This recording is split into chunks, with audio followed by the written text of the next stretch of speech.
La doctora Aura Isabel Goyes es abogada de la Universidad de Nariño, especialista en Derecho Laboral de la Universidad de Nariño, magíster en Derecho de la Universidad Nacional de Colombia, magíster en Dirección Universitaria de la Universidad de los Andes, doctora en Educación de la Red de Universidades Colombianas, RUDE Colombia, docente de pre y posgrado, investigadora externa del Observatorio de Género de Nariño, Pasto, Colombia.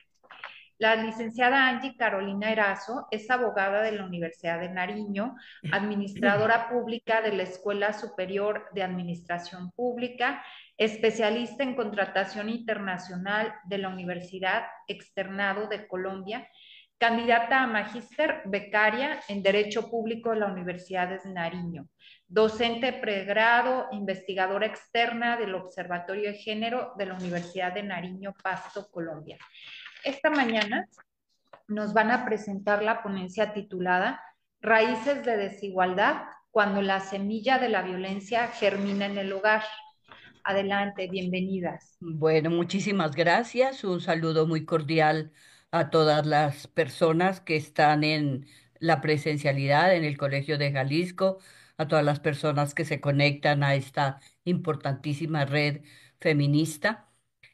Nosotros estamos presentando una ponencia que es producto de un proyecto de investigación realizado por el Observatorio de Género de Nariño, que aunque es una unidad adscrita a la Universidad de Nariño, que es una institución de carácter público, representa a todo el departamento. Es el Observatorio de Género del departamento de Nariño, un departamento ubicado en el sur de Colombia, y que es frontera con Ecuador.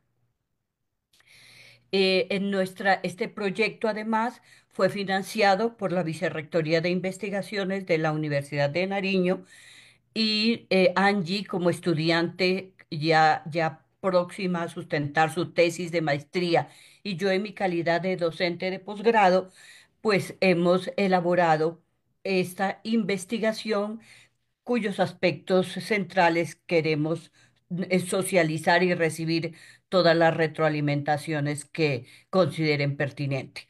Angie, por favor, ¿puedes presentar las diapositivas para iniciar? Sí, doctora. Bueno, gracias. Entonces, nosotros hemos hecho una síntesis, respetando pues el tiempo que se nos ha adjudicado y permitiendo, ojalá, comentarios que para nosotros serían muy útiles. Entonces, hemos dividido así la ponencia.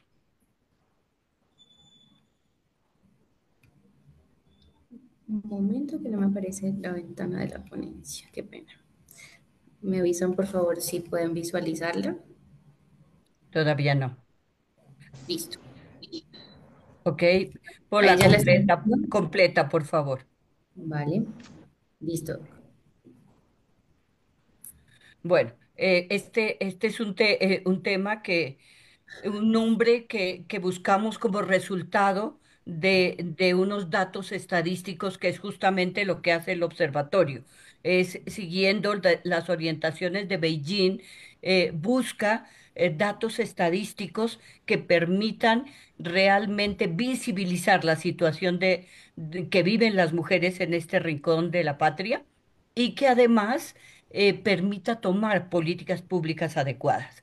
Bueno, hemos traído una cita de Angela Davis que nos parece muy pertinente cuando habla de que la violencia de género no es un problema de hombres malos, sino que es consecuencia de todo lo que ha ocurrido en la historia con la violencia, y que no se puede pedir igualdad cuando hay instituciones que realmente discriminan, que una de las metas de las mujeres es cambiar dichas instituciones. Por otra parte, sigamos. Bueno, entonces vamos a tratar el anterior, por favor, la anterior diapositiva.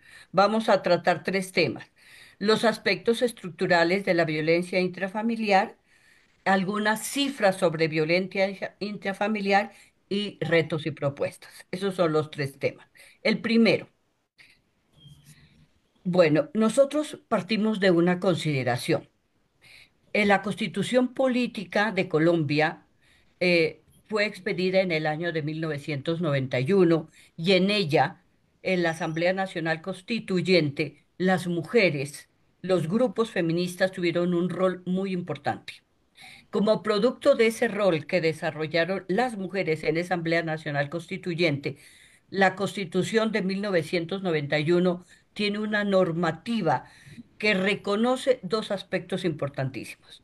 La igualdad entre hombres y mujeres, prohíbe expresamente la discriminación y hay un artículo, el artículo 43, que dice que hombres y mujeres en Colombia tienen igualdad de derechos y de oportunidades y que se prohíbe la discriminación. Digamos, en ese contexto de igualdad, hay un artículo específico que es el artículo 42, que se refiere a la familia. Y allí plantea, obviamente, lo primero, que la familia es el núcleo fundamental de la sociedad y demás.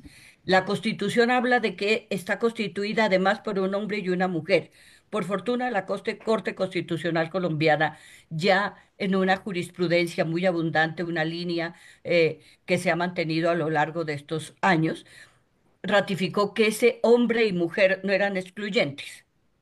Simplemente es la decisión de dos personas.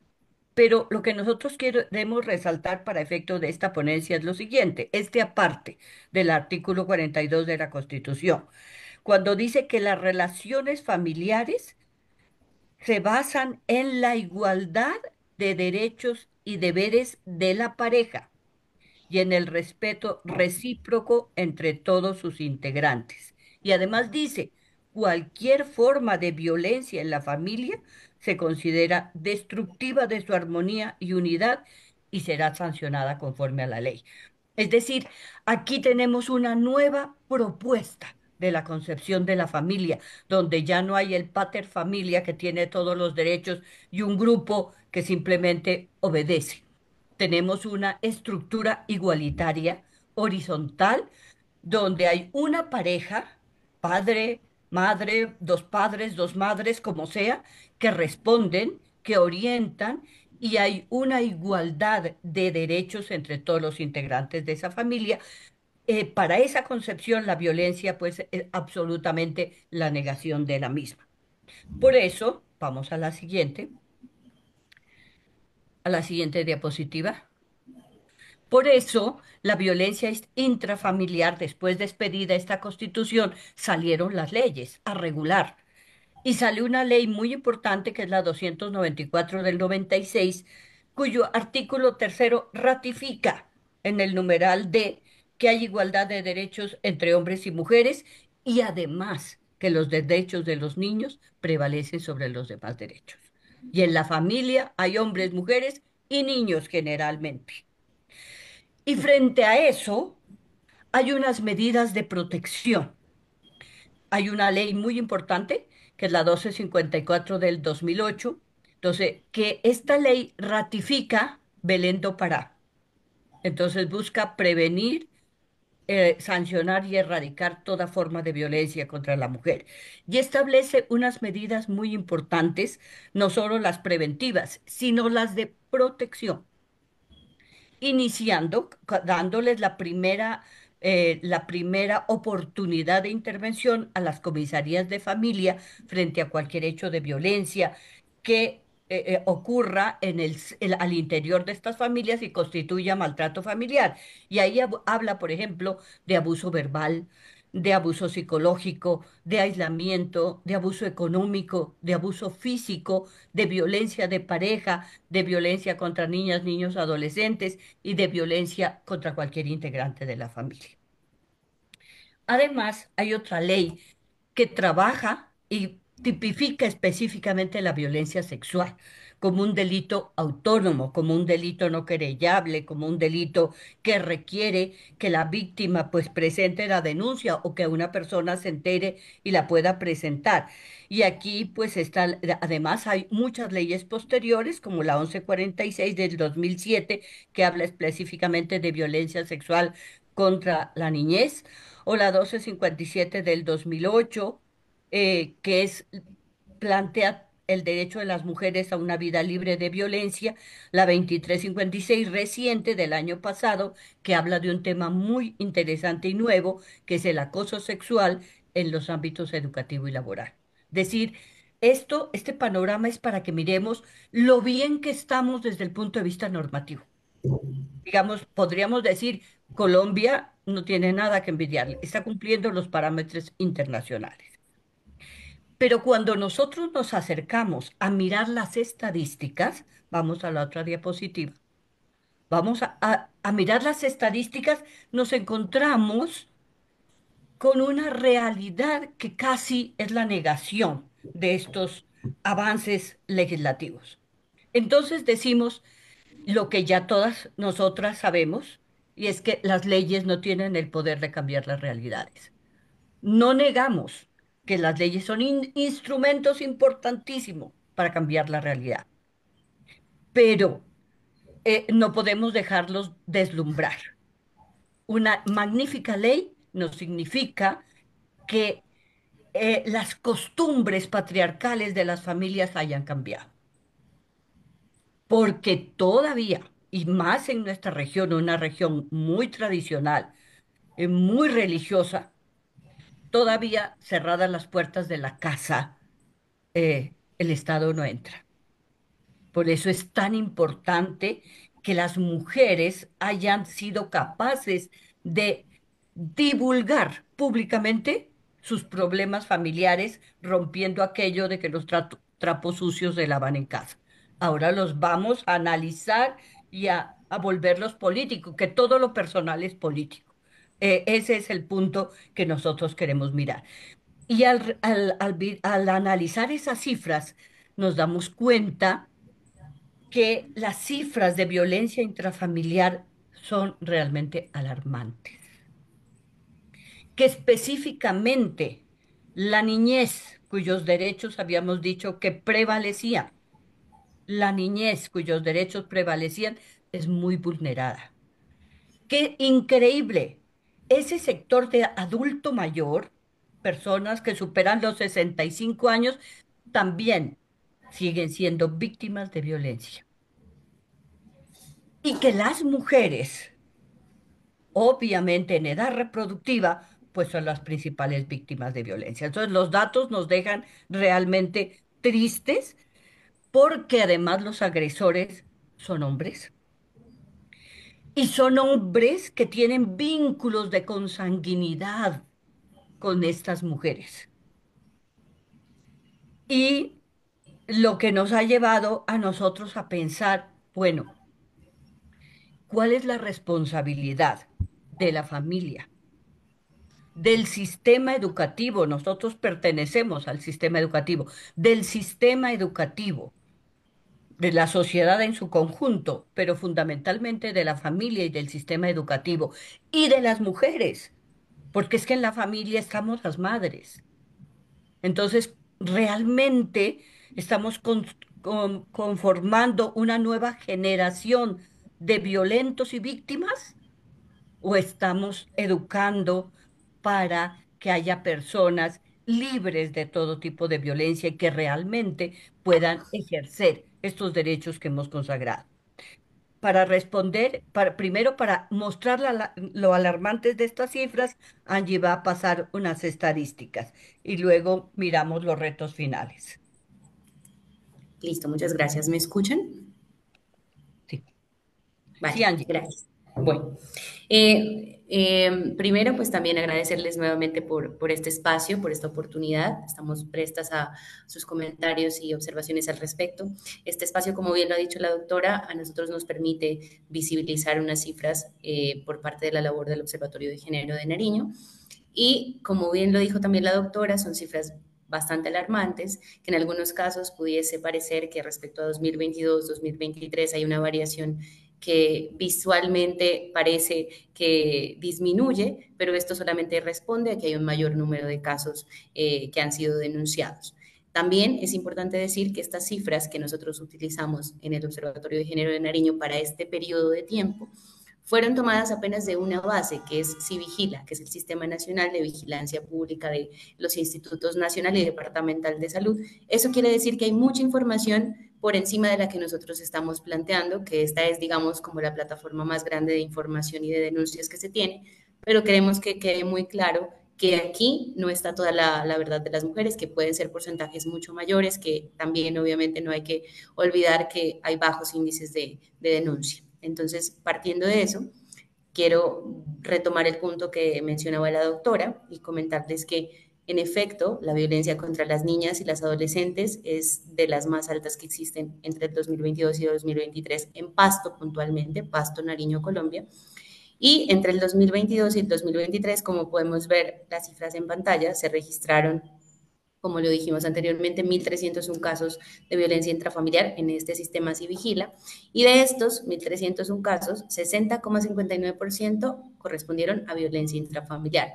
Dentro de Civigila existe una clasificación en violencia intrafamiliar y aquí incorporamos niños, niñas, violencia contra niños, niñas y adolescentes, puntualmente niñas y adolescentes, también contra mujeres que tienen más de 65 años, adultas mayores, violencia que tiene que ver con otros familiares, violencia de pareja y violencia sexual en los 3 casos anteriores.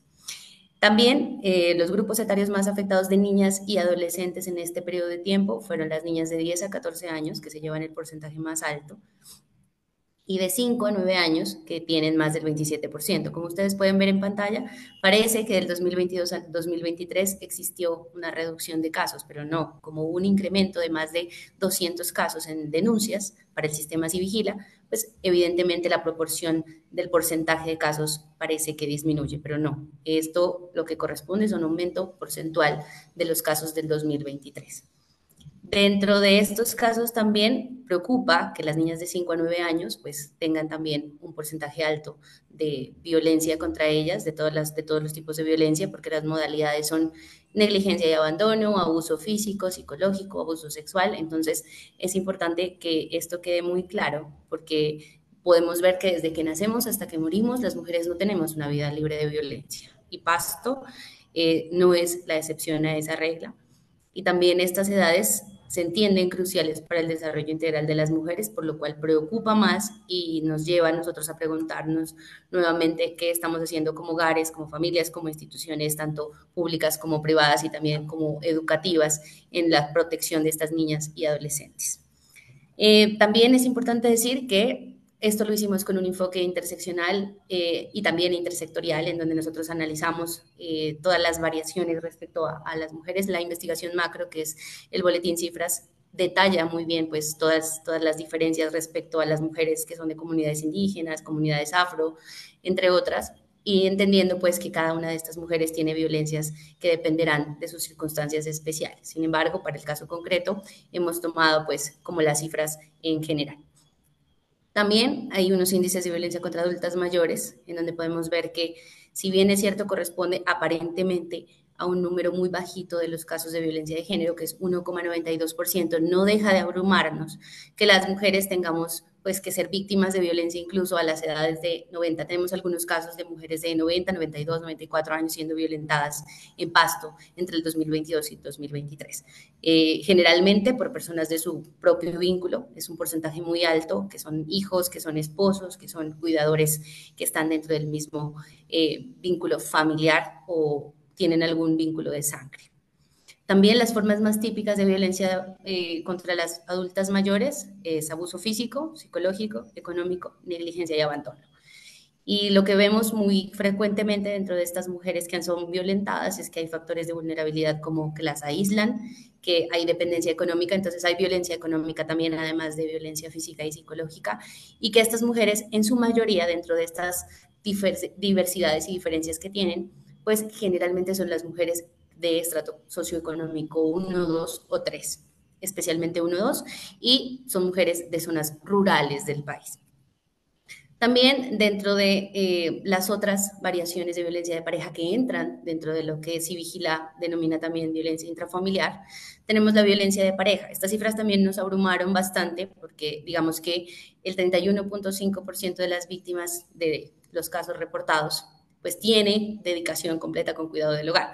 Anteriormente, con la doctora Isabel, hicimos hace unos años una investigación también respecto a las labores de cuidado y evidenciábamos que hay una dependencia económica y una falta de autonomía económica de las mujeres en este sentido y que eran las más violentadas, sobre todo las mujeres de zonas rurales y de estratos socioeconómicos bajos, lo cual a 2023 también se reiteró, incluso con un panorama que hicimos a 2024 sigue siendo un alto porcentaje de violencia intrafamiliar.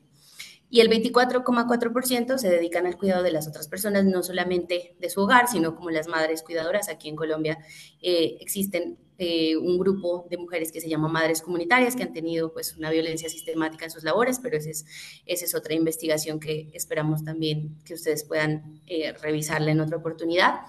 Y esto nos reitera pues el tema de la dependencia económica de las mujeres que son violentadas. El 1% de estas víctimas, curiosamente, son menores de 14 años, lo que indica que hay casos de uniones forzadas o relaciones asimétricas. Y aquí me gustaría hacer un paréntesis para decir que en Colombia recientemente, en este mes, pues salió una normativa específicamente que menciona que hay una prohibición expresa del matrimonio con menores, porque antes eso no estaba prohibido. Entonces eso fue una lucha que tuvo hasta apenas este año, pues una incidencia, obviamente por organizaciones de mujeres y por mujeres que han estado desde el movimiento feminista. También las modalidades de violencia más comunes, miren que la cifra es bastante alarmante, 92,9% es violencia física. Y de esos casos, digamos que entre el 2022 y 2023, en ningún año bajó del 90%. Psicológica, 6,8% de los casos, que esta no es muy denunciada, incluso obtuvimos unos hallazgos que nos permiten ver que en los mismos formatos del sistema de vigilancia no hay una claridad y tampoco hay un conocimiento al respecto y parece desligarse, pero generalmente la violencia psicológica y la violencia verbal acompañan todas las demás violencias, entonces es un porcentaje que no refleja la realidad de los casos. También negligencia y abandono en el 0,3% de los casos, y esto va muy ligado con la violencia económica y la dependencia económica de las mujeres que nuevamente se dedican al cuidado del hogar. El 77,8% de los incidentes ocurrieron dentro del hogar, retomando nuestro punto inicial, que es el hogar en donde las raíces de la violencia pues se fecundan o se germinan, y esto evidencia que el hogar es el espacio más peligroso para las mujeres, lo cual es una paradoja. Y el 68,9% de las agresiones fueron perpetradas, y esto también es algo que nos llamó la atención y que en todos los años de Boletín Cifra se ha repetido, por parejas actuales, pero no solo por parejas actuales, sino también por exparejas, lo que quiere decir que ni siquiera romper los vínculos con las relaciones interpersonales nos garantiza una vida libre de violencias. Y la violencia sexual, que digamos que es paralela a todas las anteriores violencias, la mayoría de las víctimas, esto es un 70,6%, son menores de 19 años. Y el lugar donde ocurren las agresiones, en un 62%, es el hogar.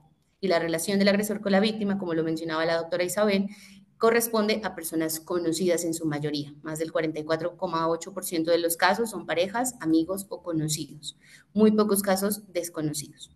Y la violencia sexual en estos contextos familiares es, en un 94% de los casos, ejercida por hombres y principalmente en el hogar, como lo dije anteriormente.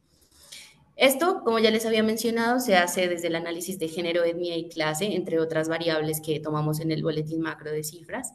Y podemos ver que mujeres afrodescendientes también hicieron denuncias, teniendo un porcentaje mayor en 2022 de mujeres afrodescendientes, mujeres indígenas en un 4,58%, víctimas migrantes también de Colombia, de Venezuela, de Perú, de Bolivia, de Colombia, no, de Venezuela, de Perú, de Bolivia, y también hay víctimas de desplazamiento forzado e incluso mujeres discapacitadas, que estos son pues factores agravantes en este sentido.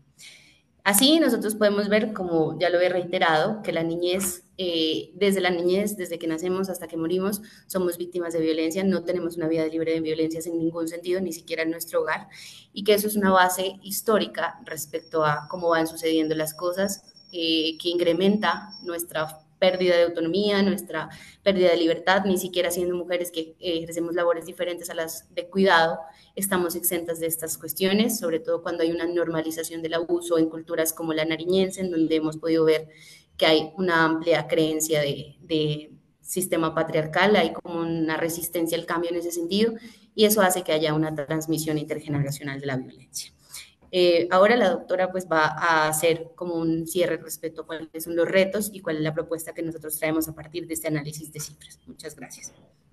Sí, buenas tardes, buenos días. ¿Sí me escuchan? Nada más si pudiera ser muy breve el Sí, cierre, sí, por favor, porque totalmente ya sé que breve. no nos Ya tiempo. faltan nada Sí, más dos gracias. diapositivas. Sí, ¿La puedes pasar? sí, Doc. No la veo. ¿La están viendo la diapositiva? Sí, Ah, bueno, parece que yo soy la que no la veo.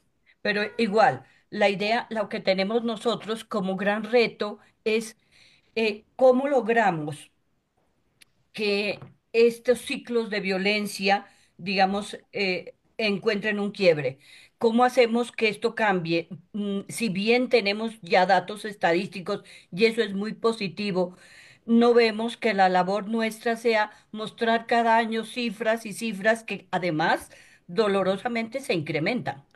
Entonces, pues sí, se ve que las políticas públicas no son las adecuadas. Nosotros mostramos cifras, cumple la academia con una visión estatal, desde luego, pero los efectos no son los que quisiéramos.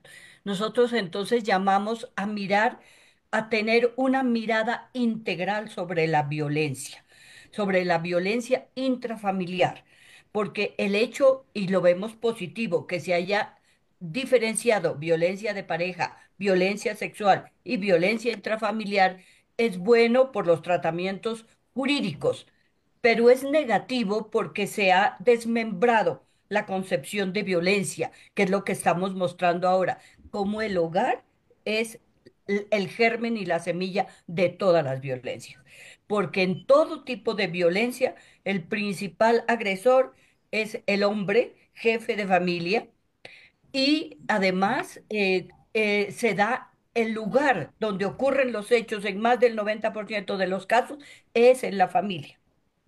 Entonces, el llamado es mujeres. Nosotros tenemos labores, responsabilidad en las labores de cuidado. ¿Qué tipo de formación estamos dando? ¿Cuál es nuestra responsabilidad? La familia como primeros respondientes. Y claro, el sistema educativo. También como educadoras, ¿estamos reforzando esos estereotipos? Obviamente la sociedad y el Estado, pero nosotros ahora queremos en la propuesta llamar a una mirada integral de la violencia y a ponernos la mano al corazón y decir, ¿y cuál es nuestra responsabilidad en esto? Muchas gracias.